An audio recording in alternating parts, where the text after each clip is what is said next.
ubuzima n'ubutunzi butaragana ubwenge, kiruko n'isoko iterambere ry'ejo.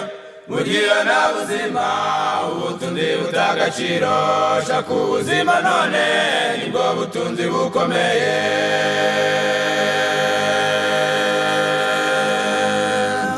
Muntu ufite ubuzima bwiza agira umumaro muri byinshi, yari mwisi barishima kubwigizageza ku bandi, n'Imana ubwayo iranezerwa kuko ufite icyo umaze ku isi, nibwiguha inshingano nziza zikomeye z'iby'umwuka.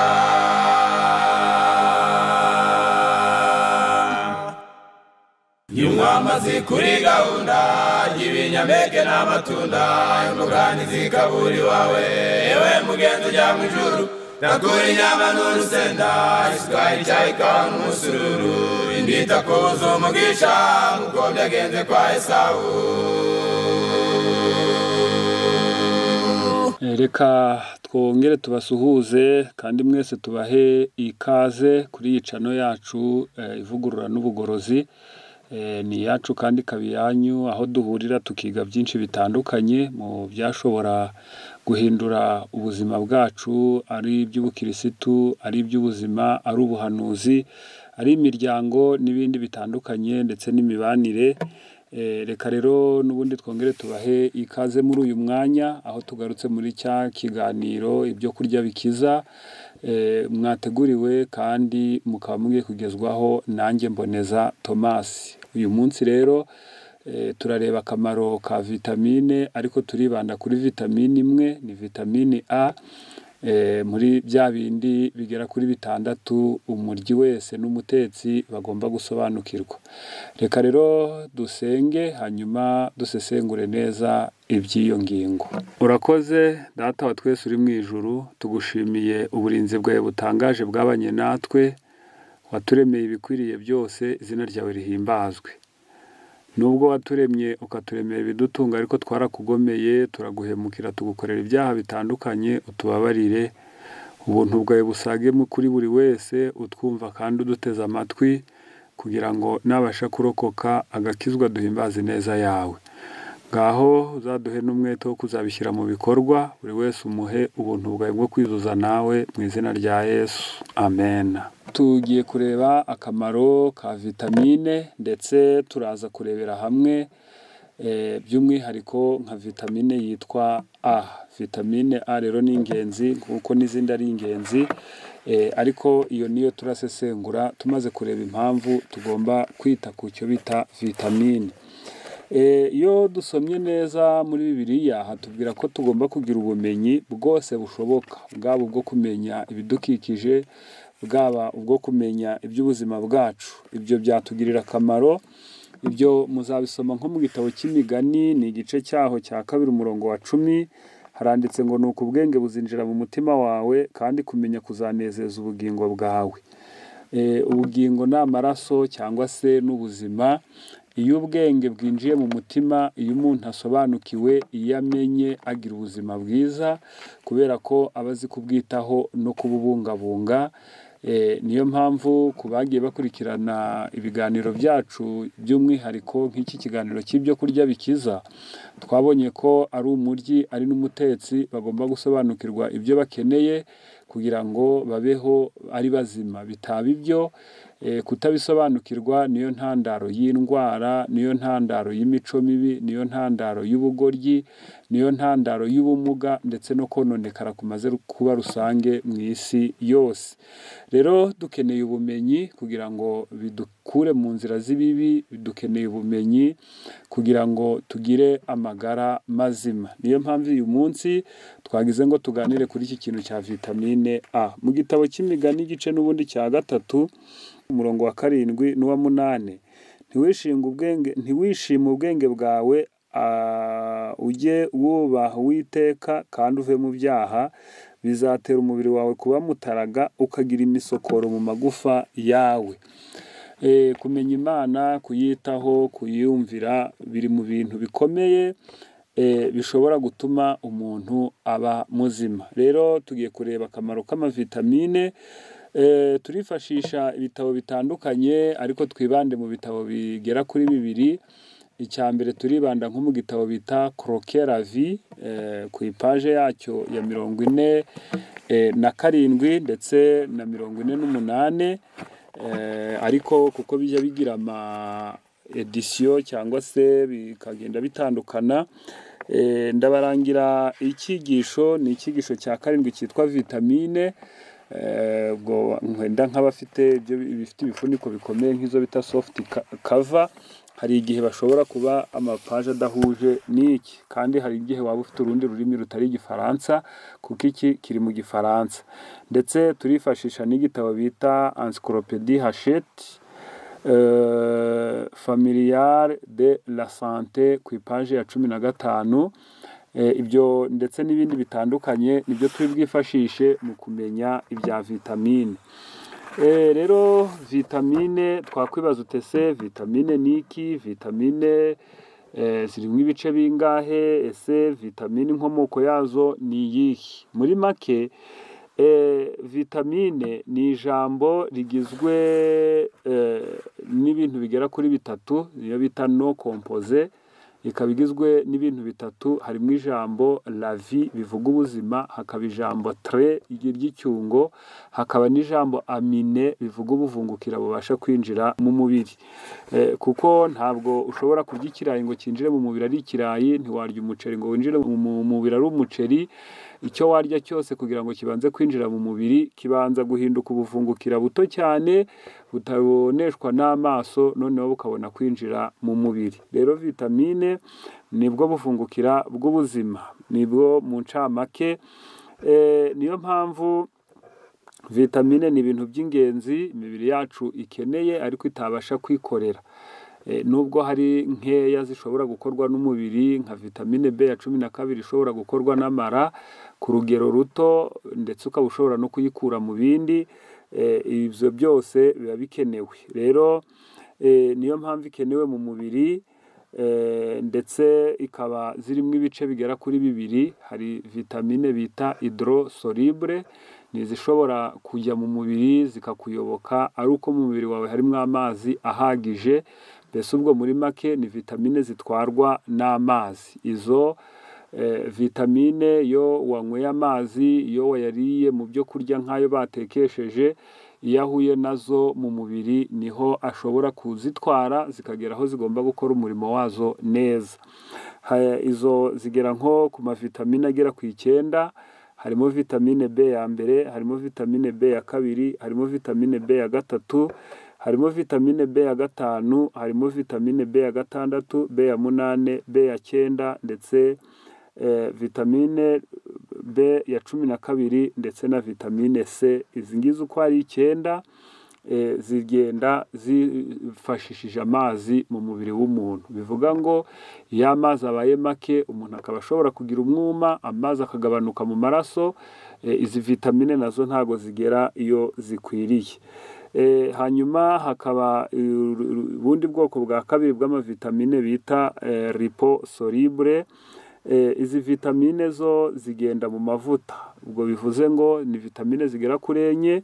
Ni vitamine A, ni vitamine E, ni vitamine D na vitamine K.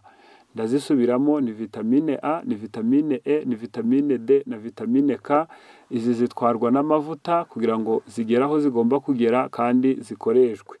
Rero niyo mpamvu burya n'amavuta akenewe buri munsi kugira ngo tubashe kuyakoresha neza, cyangwa se abashe kudutwarira vitamine, atera umubiri ubushyuhe, nubwo kuyakoresha nimugoroba bitemewe. Rero izi vitamine zirakenewe kugira ngo abantu bashobore kuba bazima kandi bashobore kugira ubuzima bwiza.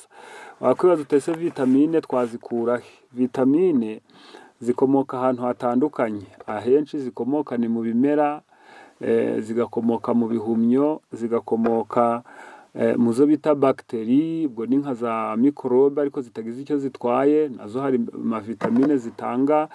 Ndetse hakaba n'izishobora gukomoka mu nyamaswa cyangwa mu bikomoka ku nyamaswa nk'amata, amagi n'ibindi. Ubwo rero niyo mpamvu dukeneye kuba ibi twabisobanukirwa neza.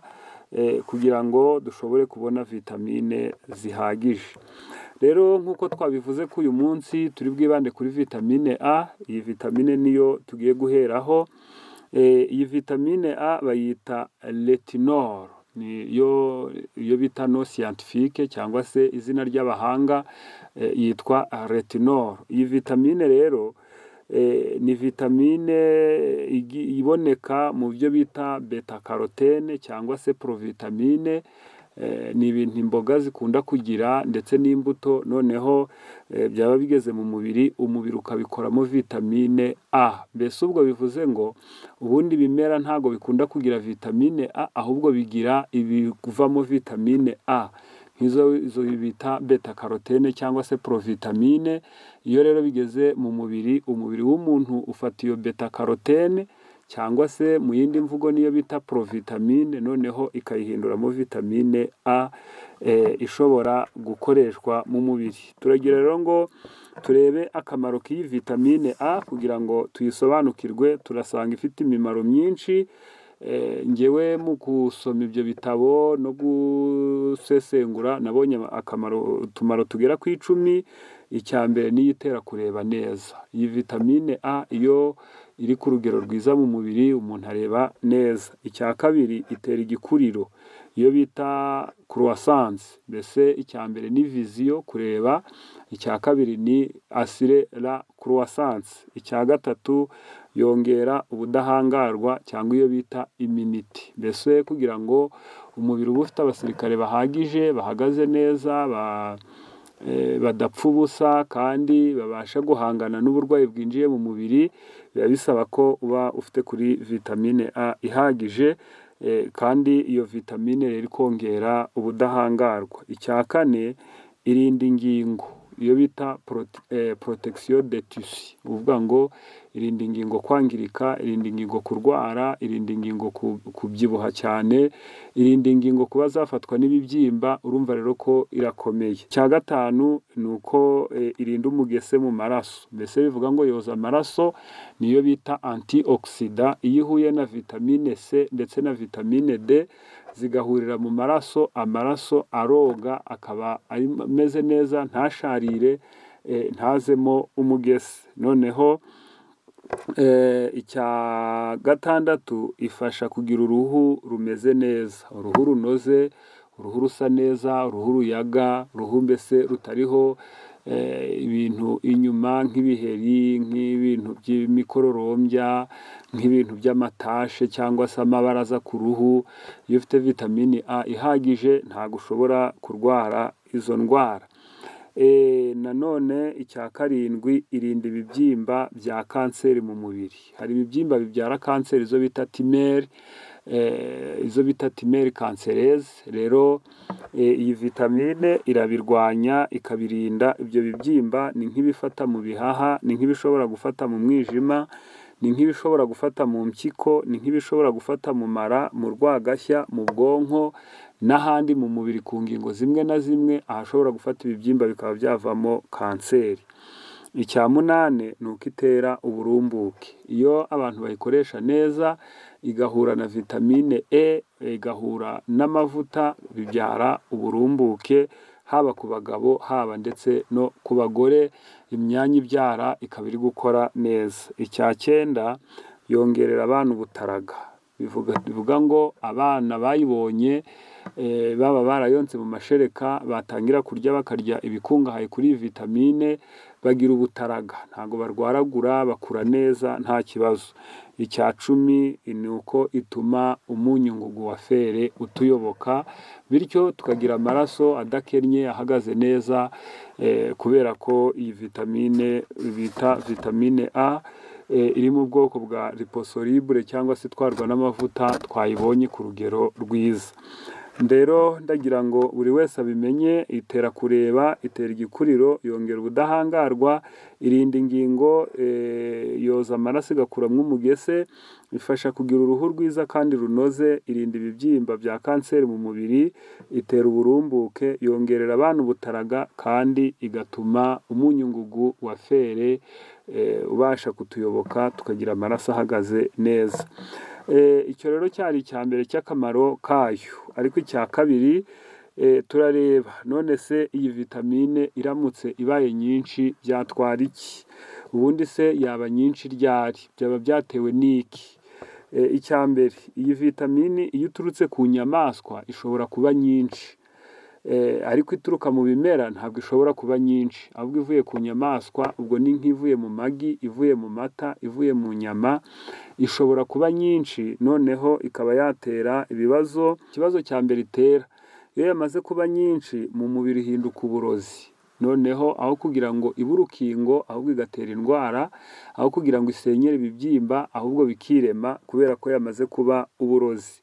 Niyo mpamvu abantu babujijwe cyane cyane ibikomoka ku nyamaswa, n'ababikoresha bagakoresha bike, kandi muri abo babikoresha nk'abantu bakoresha inyama zo zirakabije cyane kugira nyinshi, noneho by'umwihariko ibitabo bikababuza kurya inyama y'umwijima, kurya inyama y'impyiko, kurya inyama y'umutima. Kubera iki? Kubera ko umutima urimo amaraso kandi aba arimo izo vitamine. Umwijima nicyo kigega cya vitamine A, nanone kandi impyiko ziba zayunguruye amaraso, bityo iyo vitamine birimo nyinshi kandi haba harimo n'imyanda myinshi. Ubwo rero mu gitabo bita Croquer la vie ku ipaje ya 48 ngo bagira abahigi, kuko abahigi bakunda inyama, babagira inama yo kutajya barya inyama y'umwijima, by'umwihariko ngo umwijima w'urukwavu. Noneho icyo ni icya mbere gishobora gutuma iba nyinshi. Icya kabiri ni igihe baguhaye imiti yo kukongerera vitamine. Hari igihe baguha izo bita vitamine complementaire, ni vitamine umuntu ahabwa nk'imiti, nk'ibinini cyangwa se inshinge cyangwa se ubundi buryo bashobora kuba biguha ari ifu, ariko bikaba ari vitamine A baguhaye. Icyo gihe wirinda kurenza urugero wagiriweho na muganga cyangwa wabwiwe na muganga, kugira ngo ya vitamine itaba nyinshi cyane, ikaba ishobora kurenga urugero. Kandi nanone hari n'igihe ujya ugira ingorane, wenda nka muntu akaba ashobora kubona undi afite ibinini bya vitamine cyangwa indi miti ya vitamine, nawe akaba ashobora kuyirya atapimwe, atazi ko ashobora kuba afite vitamine nyinshi. Iyo ibaye nyinshi rero, icya mbere itera ni umunaniro uhoraho, iyo bita fatigue. Uhorana umunaniro mwinshi, waba wakoze waba utakoze. Icya kabiri, iyo ibaye nyinshi umuntu ahagarika umutima, akarwara indwara bita nervosite, guhangayika, kubura amahoro, guhuzagurika, ibyo bikaza. Icya gatatu ni ukuribwa mu magufa, iyo bita douleur osseuse. Rero umuntu atangira kuribwa mu magufa. Noneho icya kane ni ukugabanuka kwa calcium, noneho bigatera amagufa koroha n'amenyo, bikaba bishobora gufatwa n'indwara mu buryo bworoshye. Icyo ni icya kane. Icya gatanu ni ukuribwa n'umutwe. Noneho icya gatandatu ni ukugira ikizungera, bitewe n'uko iyi vitamine ishobora kuba yabaye nyinshi mu mubiri. Turibaza tutese iyo ibaye nyinshi ko itera ibibazo, iyo ibuzeho bigenda biti? Iyo vitamine A igabanutse cyane ikajya ku rugero rwo hasi cyangwa ikaba ntayo, umuntu afatwa n'ubuhumyi, agatangira guhuma, kutareba neza nijoro cyangwa bugorobye, igihe ukajya ubona ikintu ukabona kirimo bibiri, ndetse no ku manywa ugatangira kujya ureba ibikezikezi ntubone neza. Icya gatatu ni ukuvogerwa n'indwara, kuko twabonye ko vitamine A ariyo idukorera ubudahangarwa, bwa budahangarwa rero buragabanuka. Noneho icya kane ni ukubura abasirikare b'umubiri, kuko barashira. Ni ukumagara kw'amaso, akabura amazi, noneho ku buryo amarira ataboneka, ijisho rikabura ibiribobeza, ukabona ko ryumagaye ridafite amazi. Noneho abandi bafatwa n'indwara ya stress, bakagira akajagari mu bwenge, bagahuzagurika. Nanone bigatera iseru ku bana iyo vitamine A ibaye nke, cyangwa se ikaba ari ntayo mu mubiri, umwana ashobora gufatwa n'indwara y'iseru, igira umuriro mwinshi, ndetse umuntu akaba ashobora gusesa ibiheri ku mubiri. nanone bitera umusonga no guhitwa iyo iyi vitamine ibuze. Ushobora kurwara umusonga kandi ukaba ushobora kugira ibibazo byo guhitwa, kandi nanone iyo uyibuze igikuriro ku bana kirabura, ndetse no ku bantu bakuru bagatangira kubura igikuriro nko gupfuka umusatsi, gukuka inzara, gutangira kuvamwo amenyo, gutangira kurwara indwara z'uruhu n'ibindi bitandukanye. Twakwibaza tuti se iyi vitamine twayibona hehe kandi gute?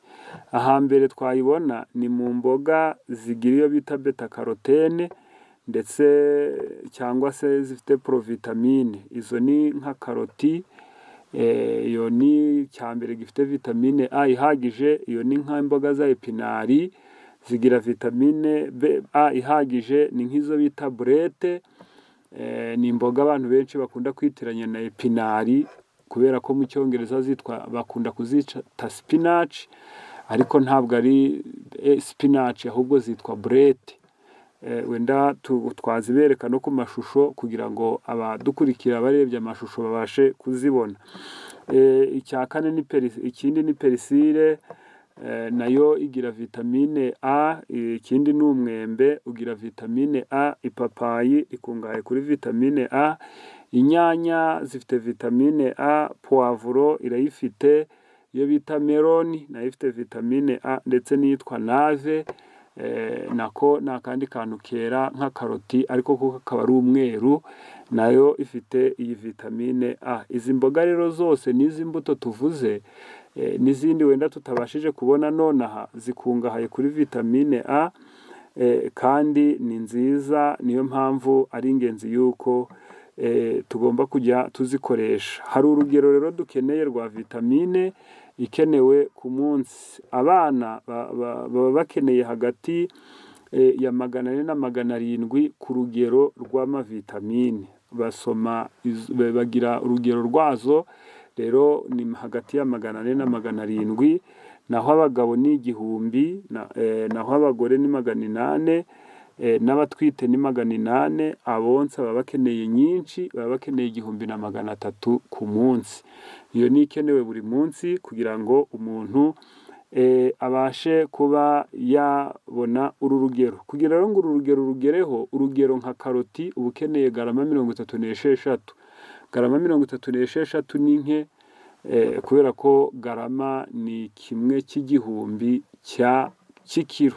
Urumva rero ko gufata ikiro ukakigabanya mu inshuro 1000, noneho uba ubonye garama imwe, hanyuma ya garama imwe ukayikuba 36, umuntu akaba akeneye garama 36 ku munsi. Ni nka karoti imwe cyangwa se itagezeho. Akeneye pinari garama 149, perisile aba ari garama 192, naho ipapayi ni garama, umwembe ni garama 257 ku munsi. Umwembe cyangwa se ipapayi ni nk'igice cy'ikiro ku munsi.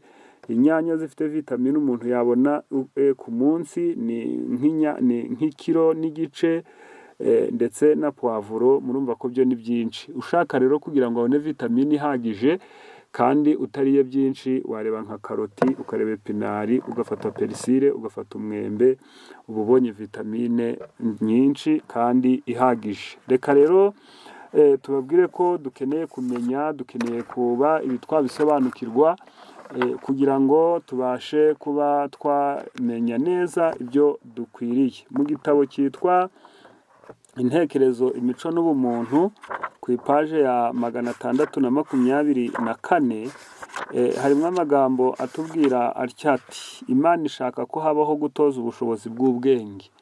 Imana ishaka ko ubushobozi bw'ubwenge butozwa. Imana ishaka ko abagaragu bayo bagira ubwenge no gusobanukirwa biruta iby'ab'isi. Imana ishaka ko abagaragu bayo bagira ubwenge bagasobanukirwa kuruta ab'isi. Niyo mpamvu abanenganenze n'abatagira icyo bitaho ngo bashaka uko bahinduka abakozi b'ingirakamaro kandi basobanukiwe abababaza Imana. Imana iduhamagarira kuyikundisha umutima wacu wose, ubwenge bwacu bwose, imbaraga zacu zose n'intekerezo zacu byose. Ibyo bidusaba guteza imbere ubwenge bwacu bwose bukagera ku rugero rwo hejuru mu buryo bushoboka bwose, kugira ngo dushobore kumenya umuremyi no kumukundisha ubwenge bwacu bwose. Urebye ukuntu Imana yaturemye, ukareba uburyo yaturemanye ubuhanga, ukareba uburyo yaturinze, byatuma ukenera nawe ibyo byose kubisobanukirwa. Kandi niwo muti waba uw'indwara, niwo muti waba uw'ubumuga bimaze koreka isi, nk'uko byanditse mu gitabo cy'ubutumwa ku basore icyigisho cya 71. Imana idufashe, Imana iduhe kumenya vitamine, iduhe kumenya akamaro ka buri yose, kandi iduhe kubyitaho no kuzabishyira mu bikorwa. Nibyo nabasabira, nanjye mbyisabira mu izina rya Yesu. Reka dusenge. Urakoze Data wa twese uri mu ijuru, kuko utugiriye neza ukaba uduhaye ijambo ryawe ryo gusobanukirwa n'akamaro ka vitamine A. Ngaho uzaduhe kubikunda no kubishyira mu bikorwa, buri wese ayishake kugira ngo umubiri we ukungahare. Tubyatse mu izina rya Yesu, amen. Ubuzima n'ubutunzi butaragana ubwenge, kiruko n'isoko iterambere ry'ejo. Mu gihe nta buzima ubutunzi butagaciro, shaka ubuzima none nibwo butunzi bukomeye.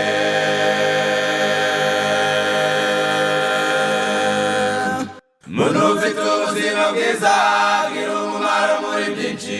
Iyo ari mu isi barishima kuko igeze ageza ku bandi, n'Imana ubwayo iranezerwa kuko ufite icyo umaze ku isi. Nibwiguhe inshingano nziza zikomeye z'iby'umwuka.